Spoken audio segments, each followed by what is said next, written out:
વાવાઝોડું અને જે સિસ્ટમ સક્રિય થઈ રહી છે અરબી સમુદ્રમાં, શું આ સિસ્ટમ છે અને વાવાઝોડું અને વરસાદ કેવા પ્રમાણમાં રહેશે?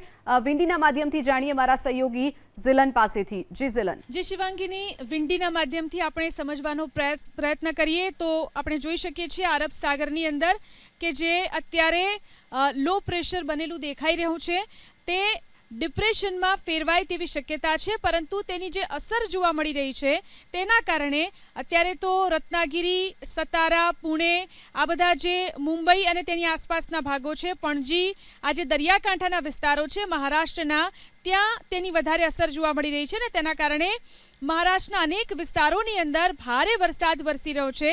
આ આપણે 23મી તારીખની જે સ્થિતિ છે, આજની જે સ્થિતિ છે સાંજની, તે પ્રમાણે આપણે જોઈ રહ્યા છે. એટલે કે આજે સાંજે પણ આ તમામ વિસ્તારોની અંદર ભારે પવન સાથે વરસાદ વરસી શકે છે. રત્નાગીરી, પણજી, મુંબઈ, સતારા, પુણે, આ તમામ મહારાષ્ટ્રના વિસ્તારો છે તે આપણે જોઈ શકીએ છીએ કે કેટલી અસર આ અત્યારે જે લો પ્રેશરની જે છે તે આપણે જોઈ રહ્યા છીએ અને તેના કારણે આ વિસ્તારોમાં ભારે વરસાદ થઈ રહ્યો છે.